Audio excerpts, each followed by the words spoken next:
Hello Internet, she loves you, my name's Cody, and this is the Christian News Show we do on Mondays, Wednesdays, and Fridays. If you were to share this video, or just this channel in general, you would be doing great things. But regardless of whether or not you share this video or channel, you can still go to notofthisworld.com, get 15% off of anything that you buy using the coupon code ARMORCODY, capital A, capital C. I don't get anything from that, it's just literally my gift to you guys. And the first few things we need to talk about are just some updates to news stories we previously talked about already. First thing, which I think is fantastic news, is that Meriam Ibrahim is now back in the United States. And if that means nothing to you, she was arrested in Sudan for being a Christian, and then she was beaten because she was pregnant with her husband's kid. And if all of that sounds really stupid and messed up to you, that's because it is. So she's back in the United States, she's in a new home, she's doing great, and I said this in my last video, it never makes up for everything that happened to her to begin with, but it is nice to know that she is now safe and it wasn't an awful ending to an already horrible story. Our next story I know we've talked quite a bit about is about Mazel and how all Christians are just being wiped out of there. I know I called it Mazel last time because I can't pronounce anything correctly. And the entire thing that is happening with this town in Iraq is horrific. ISIS, the Islamic terrorist group that is doing all this, pretty much gave Christians in the town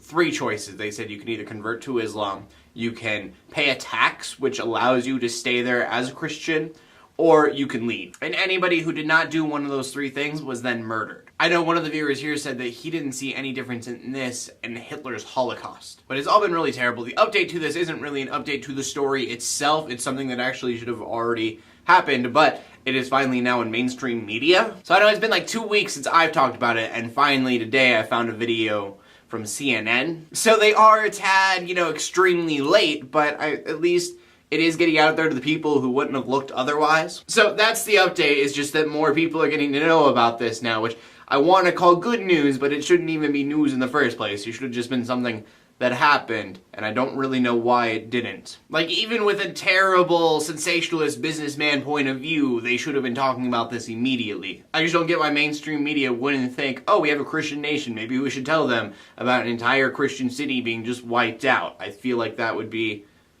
important news to them. And then our next story is something that I think is pretty cool that Google is doing, but I guess a lot of other people are kind of mad because of privacy issues. Recently, there was this man who had child pornography on his Gmail. Well, Google now has a program where they can just automatically find stuff like that and they can notify the police. This was enough for the police to have a search warrant, and they were able to go in and find him and then arrest him. And so there are people that are really upset about the privacy thing. They're saying you don't have any right to go through people's emails, regardless of how great of an outcome it was. But I think what I would consider kind of the loophole with all of this is that it's automated. There is nobody physically going through anyone's email. It's just a program who finds stuff like this and it can notify people. Nobody had to open the mail. It just had to go through a screening that found out that it was actually illegal. And Google did give out a response to the people freaking out, pretty much just saying that, they're only fighting against child porn with this program as of right now. And they didn't actually say as of right now. I'm just assuming that's going to be the case just because this program could stop a lot of crimes, and if you can, then why not? So I think it's cool. I know some people think it's wrong. If you're one of those people, maybe you could just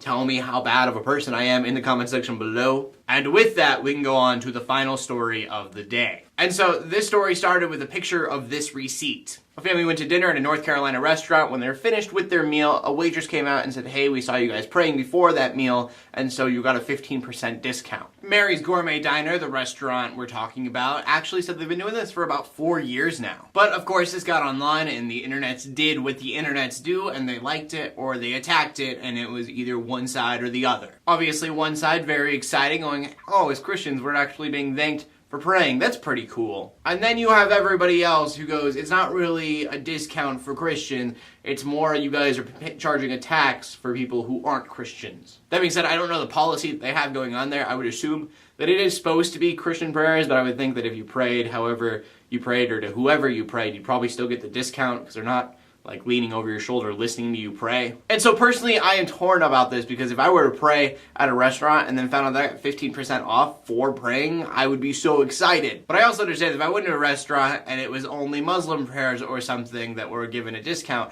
I would kind of look at it as discrimination. How come they get it cheaper than we do just for believing something that we don't? And so because I am torn between the two ideas, we go to the question of the day. Is this a prayer discount or is it a discriminating tax? I want to know what you guys have to say, so please leave a comment in the comment section below with your answer on that or anything I talked about today or anything that you wanted to bring up just because. In closing, my name is Cody Arbor, bringing you Christian news in a not so boring kind of way every Monday, Wednesday, and Friday. In closing, let the haters hate, let the Christians pray. And to everybody, like, subscribe. I will see you later, and God bless. And I just realized, let the Christians pray. Prayer does count. Makes you sound biased. I say it every video, and you know it. Bye.